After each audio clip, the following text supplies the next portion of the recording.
Rádio Pernas. Puro prazer de escutar. E vamos agora partir para a conversa, precisamente com o nosso convidado, tal como tínhamos avançado há pouco. O Templo do Fogo Insaciável é o mais recente livro de poesia do escritor António Vilhena, que está hoje em Santarém, que irá apresentar este livro ainda esta tarde na sala de leitura Bernardo Santareno, a partir das 18h30. É com muito gosto que temos em estúdio precisamente António Vilhena. Muito obrigado por ter aceito este convite para estar aqui nos estúdios da Rádio Pernas. Boa tarde. Vamos, e antes de mais, vamos tentar ver aqui como é que eu posso apresentar António Vilhena. Poeta, escritor, cronista, vereador, político. Qual será a definição mais correta? Escritor. Eu sou um escritor de alma, de coração, de pele, e tudo o resto que eu possa fazer, estou numa situação sempre de emprestado. Mas de facto são várias as tarefas que vai gerindo ao longo dos tempos. Sim, eu sou um cidadão empenhado, sempre fui, e defendo e pratico uma cidadania ativa. E o facto de praticar uma cidadania ativa leva-me, e tem-me levado ao longo da vida, a assumir compromissos com a responsabilidade civil na primeira linha, mas fundamentalmente com uma grande sensação de serviço público, de entrega às causas nobres, nomeadamente às causas que visam servir melhor as pessoas, as populações, e aumentar a qualidade de vida, naturalmente. António, é alentejano. A sua origem é o Alentejo. Ser alentejano, e neste caso, eu vou aqui recuperar um pouco da história de António Vilhena. Foi uma das causas de começar a ser mais conhecido em Coimbra. Isto aconteceu sensivelmente em 1987, isto a propósito do primeiro livro, onde há um poema que diz: ser alentejano é fazer amor com a terra, é cantar ao sol, as searas ensanguentadas. Mas é aqui onde o sol nunca se põe, que o alentejano se põe a cantar. É mais ou menos isto, não é? É mais ou menos isso. A ideia é essa. Era o alentejano que fazia amor com a terra. Sim, porque o Alentejo está muito ligado à história da terra, e quem nasce no Alentejo sabe que a história agrária da luta pela terra, e quando eu digo da luta pela terra, não significa da luta pela propriedade da terra, mas sim a luta para que a terra possa servir os homens e as pessoas, as populações, possa alimentá-las, possa ser cultivada. Nesse sentido, não é uma história recente, contrariamente àquilo que as pessoas pensam. A primeira reforma agrária que foi feita no Alentejo foi feita em 1383, na Revolução de 1383-85. Por isso a história agrária do Alentejo é uma história secular. Não tem a ver com a nossa história contemporânea, pelo contrário.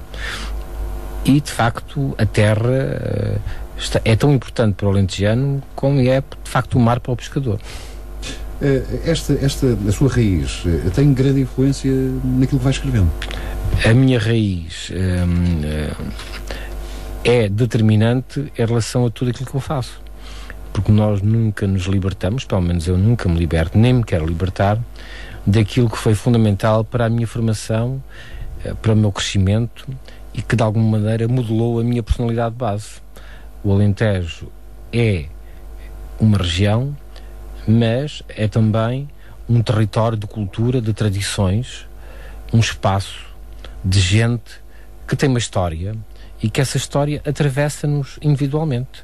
E eu fui marcado por ela, porque vivi lá até aos 20 e poucos anos, antes de ir para a universidade, antes de a deixar, e isso foi determinante e está-me colado à pele como uma tatuagem indelével, não é? O facto de sair do Alentejo para Coimbra, o Alentejo era demasiado pequeno para aquilo que aspirava a ser na altura?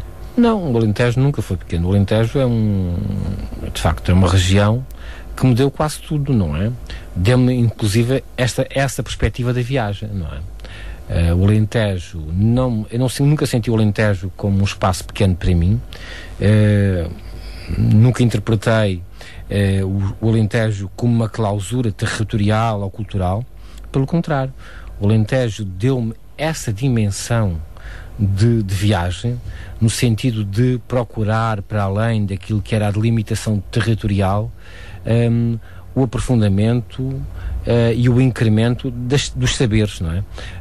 De facto, o Alentejo tem uma grande história, tem uma grande cultura, mas não tinha a universidade que eu procurava e nem tinha, de facto,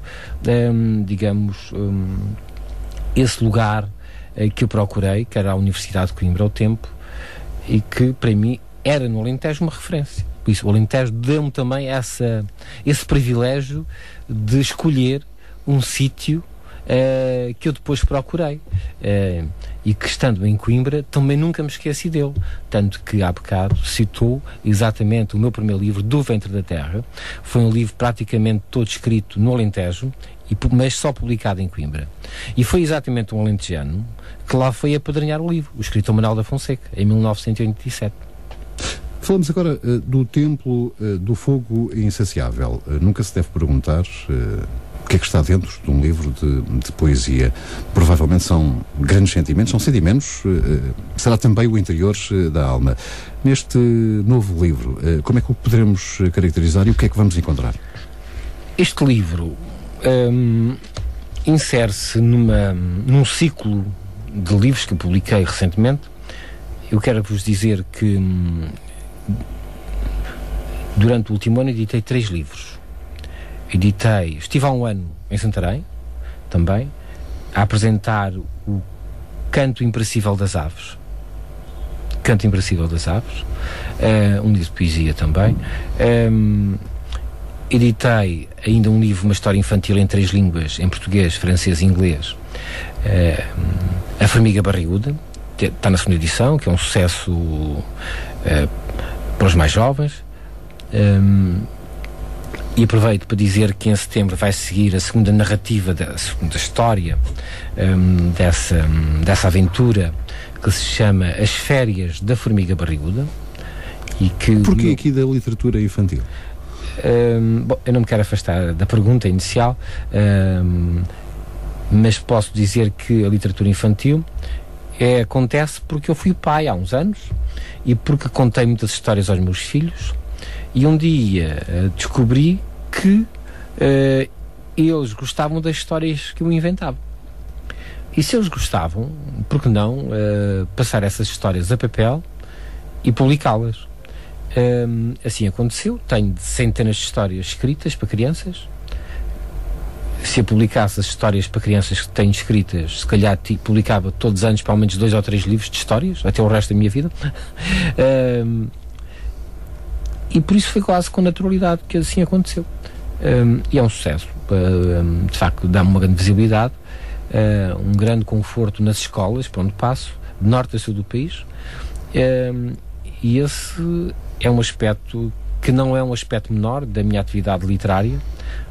Pelo contrário, é um segmento que eu levo muito a sério, porque os miúdos gostam daquilo que eu escrevo, e eles com certeza vão crescer e vão se interessar também pelo Templo do Fogo Insaciável.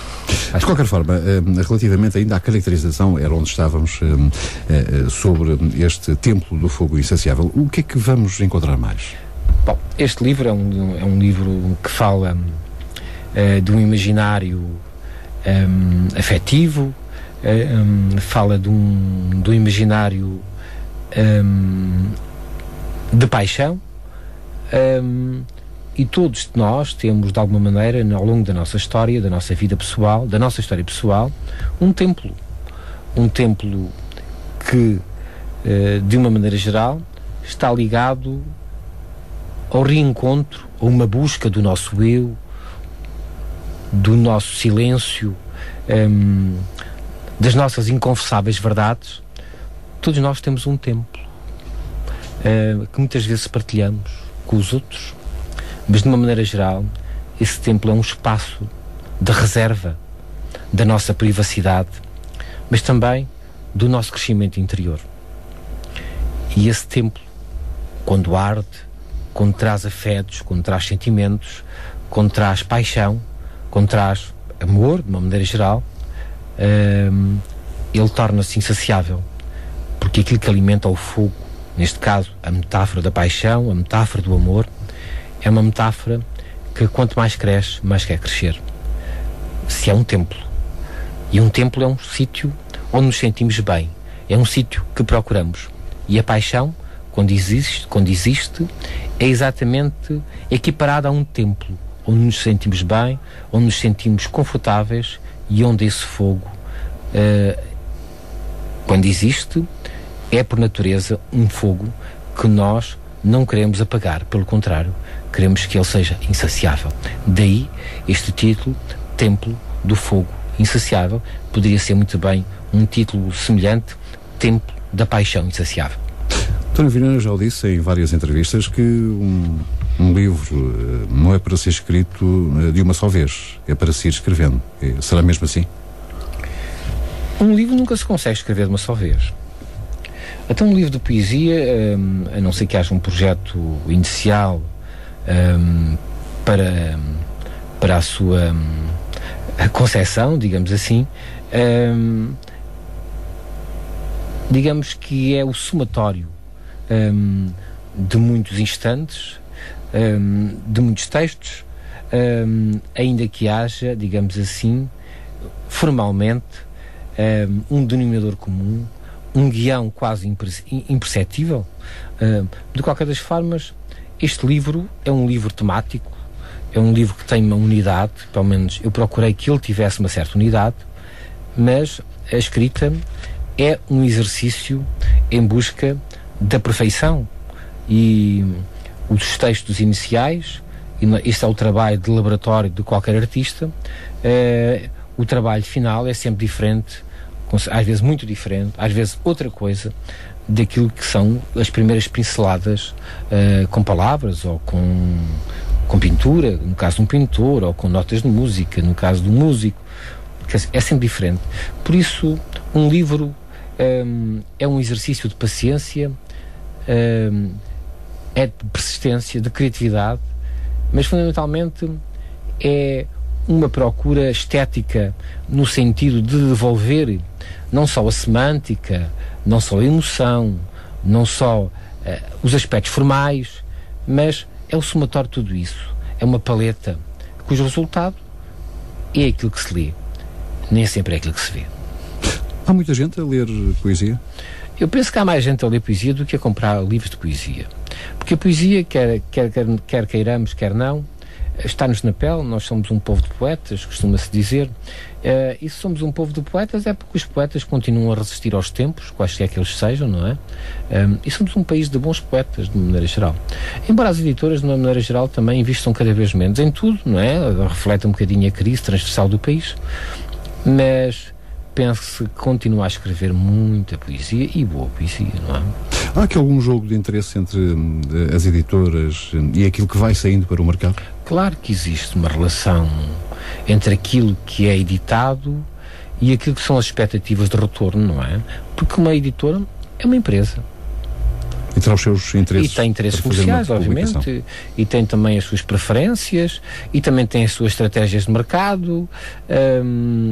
É evidente que se aparecesse um manuscrito de Camões, todas as editoras gostariam de editar o Camões.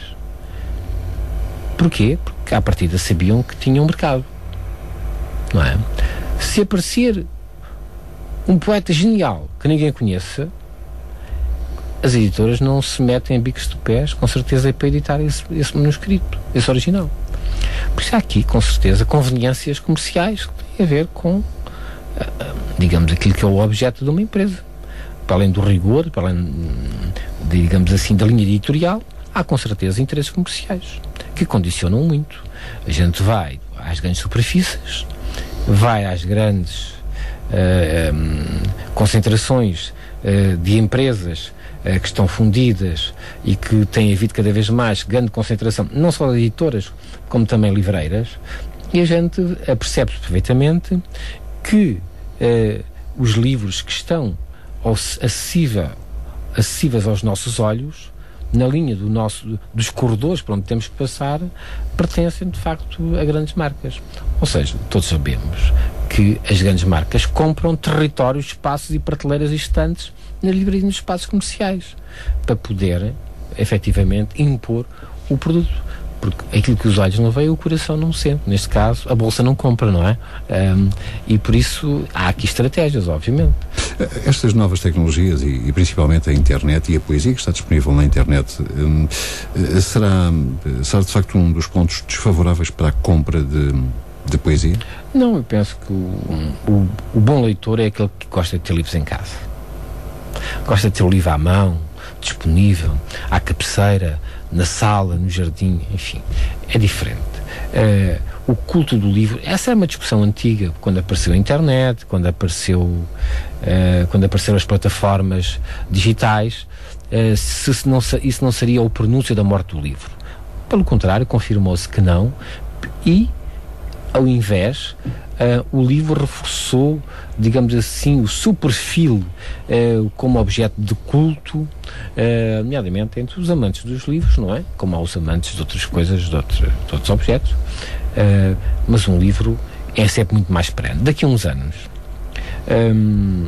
este é um pensamento que eu tenho, que tenho partilhado e que gosto de partilhar isto, o que vai ficar de tudo aquilo que foi publicado em digital, ninguém sabe.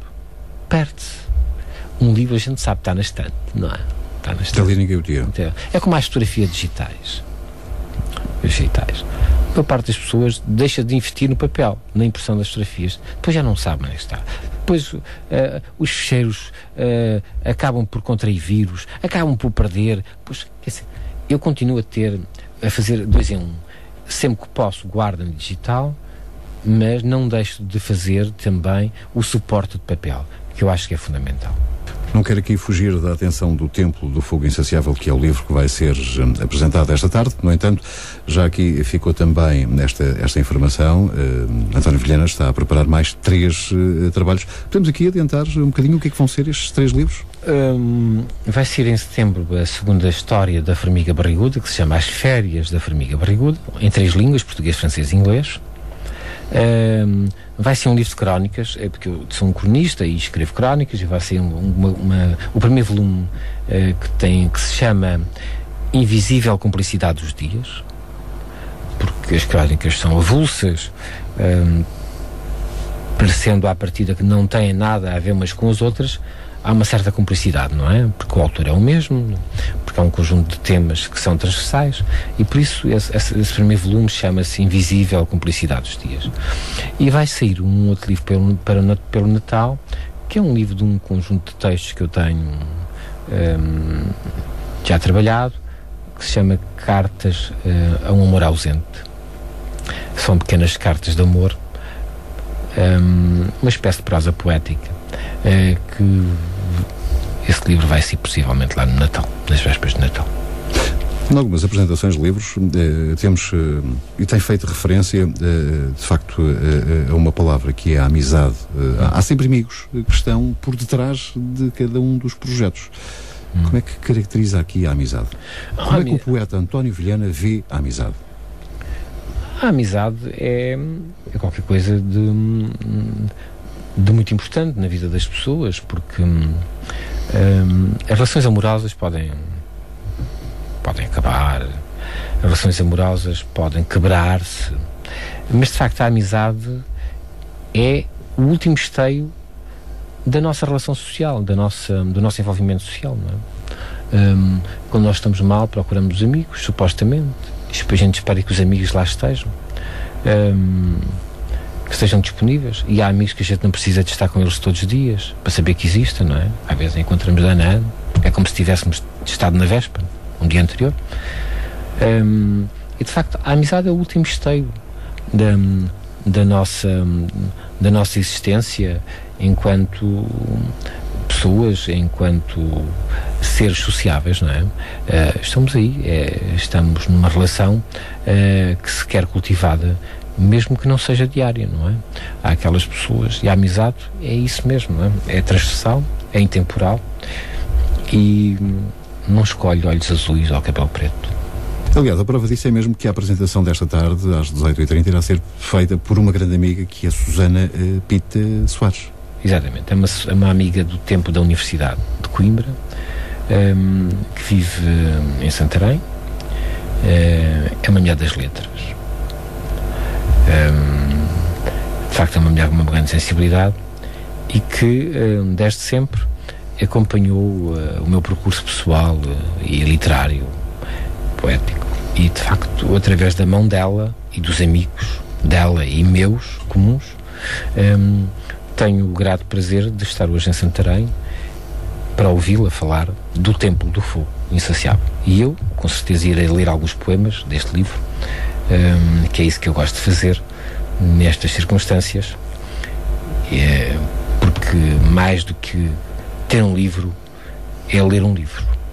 Isso é que é importante. O livro agradece. Há um grande escritor que ganhou agora o prémio Miguel Torga em Coimbra este ano, que gosta de dizer que um livro precisa de leitores.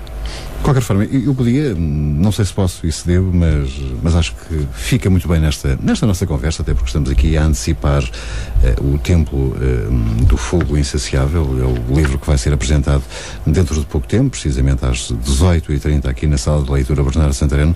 Mas eu podia aqui a António Vilhena, e já que temos esta oportunidade de estar em estúdio, que pudesse também dar espaço, tempo e voz para um poema que esteja neste último trabalho. Está bem, tenho muito gosto nisso. O mais difícil é escolhê-lo, mas vou escolher aqui um poema. Já agora vamos fazendo também aqui um pouco a antevisão daquilo que vai ser esta apresentação, ao qual vou aqui recordar. Para quem está desse lado, está convidado para a Sala de Leitura Bernardo Santareno a partir das 18h30. Temos de facto a honra de receber em Santarém, neste caso também aqui na Rádio Pernos, o escritor António Vilhena, que se prepara então para a apresentação em Santarém do Templo do Fogo Insaciável. É um dos seus últimos trabalhos. Então vou ler aqui um poema. Lembrar-me de ti era inventar as rotas das viagens que desenhámos nos vidros embaciados, quando o sonho se confundia com o sono da manhã. Lembrar-me de ti era desejar-te o corpo de rosas na Praia Branca, onde a nudez tinha segredos e os seios aureolados, sós de luz cerziam os meus olhos. Lembrar-me de ti é ainda no silêncio das verdades inteiras, onde nada se esquece, para ser lembrado nos dias vindouros onde gastaremos a pele. Lembrar-me de ti será prometer-te paciência quando a paixão resiste aos confins da tarde, depois dos pássaros misturarem os sons no ancorador da espera. Gastamos a pele num areal sem gaivotas, incendiados na lava do desejo, onde outrora trocavam escravos de outras especiarias.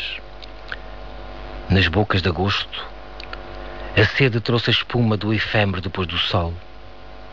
Somámos a solidão das rosas e os aromas da viagem que acrescenta sonho ao horizonte. Gastámos os sentidos, sem sabermos um do outro, e os dias imaginados num poema escrito avulso na face do vento. Quando não estás, a pele desoculta as cicatrizes, como se o nevoeiro desnudasse o passado e a urgência do presente te trouxesse desse tempo em que o teu olhar fugitivo se fundia na cumplicidade antiga. Há de chegar esse dia em que um de nós não terá a mão do outro e que o sentido das coisas não terá sentido nenhum. Aprendemos a vida vivendo-a e partilhando a metade do outro que nos completa. Quando olho as estrelas ao teu lado, vejo nos teus olhos o brilho da paixão, a menina de saia rodada saltitando na hora do recreio. Aprendemos a esperar um pelo outro. Os anos foram gastando os dias, e de tanto esperar, as noites desaguaram nos sonhos, até o vento içar nos corpos o Templo do Fogo. Muito obrigado, António Vilhena. Aliás, o Templo do Fogo Insaciável, um registro pessoal, como já disse, tudo o que fazemos tem um traço perceptível das nossas vivências. É mesmo isto, não é? É mesmo. Nós não conseguimos nunca apagar o rastro da nossa experiência pessoal, por mais que queiramos esquecê-las, por mais que elas nos tenham marcado para o bem ou para o mal. Nós somos, digamos assim, o melhor laboratório de memória. Por isso é que desaprender é muito mais difícil que aprender. Muito obrigado por estar aqui nos estúdios da Rádio Pernos. Desejo, de facto, que tudo corra pela forma como estava planeada. E seguramente em grande esta apresentação, daqui a pouco, num dos espaços públicos de Santarém, um dos espaços que tem de facto este caráter também muito histórico, que é a Sala de Leitura Bernardo Santareno, uma apresentação que está marcada para as 18h30, e fica desde já o convite. A Rádio Pernos pode aqui colocar, a Rádio Pernos pode colocar este convite, que é para as próximas apresentações. Contamos ter aqui de novo na antena da Rádio Pernos o escritor, o poeta, o político, o cronista, o homem, como homem, sensível que é, António Vilhena. Muito obrigado pelo convite. Rádio Pernos, Santarém.